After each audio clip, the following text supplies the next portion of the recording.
Assalamualaikum warahmatullahi wabarakatuh. Perkenalkan saya Nuri Hasni, saya mahasiswa Stikim Jakarta.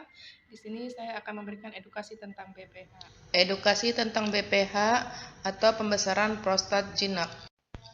Pengertian BPH.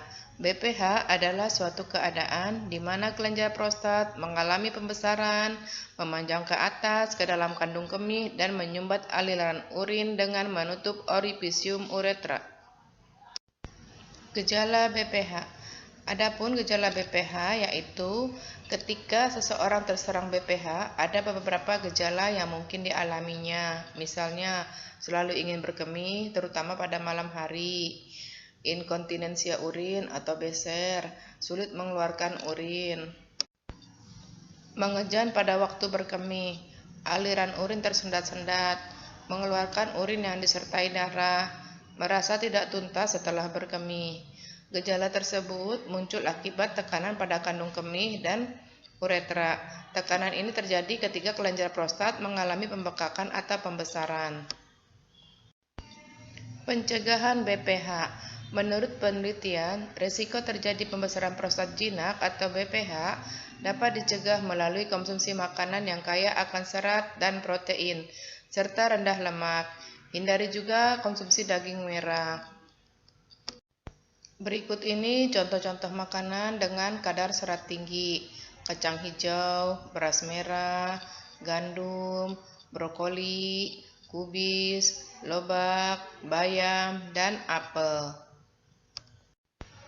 Adapun berikut ini contoh-contoh makanan dengan kadar protein tinggi, seperti ikan salmon, sarden, makarel, serta beberapa ikan berlemak lainnya, telur, kacang kedelai, susu rendah lemak, dada ayam, dan keju.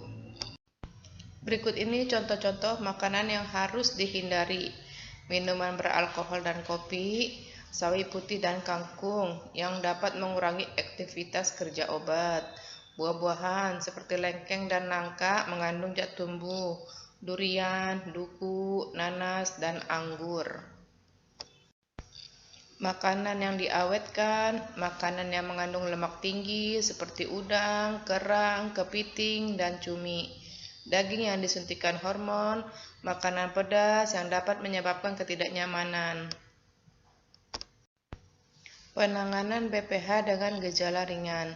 Untuk kasus BPH ringan, biasanya cukup ditangani dengan obat-obatan, terapi menahan berkemih, dan perubahan gaya hidup seperti mulai berolahraga secara teratur, misalnya berjalan kaki hingga 1 jam tiap hari, mulai mengurangi atau berhenti mengkonsumsi kafein dan minuman keras. Mencari jadwal minum obat yang tepat agar terhindar dari nokturia atau meningkatnya frekuensi buang air kecil sepanjang malam. Biasakan untuk tidak mengkonsumsi minum apapun 2 jam sebelum tidur. Tujuannya agar terhindar dari berkemih sepanjang malam atau nokturia. Selain hal-hal tersebut, ada pula terapi yang bisa digunakan untuk mengatasi BPH. Misalnya terapi untuk menahan berkemih yang dilakukan lewat bimbingan ahli medis.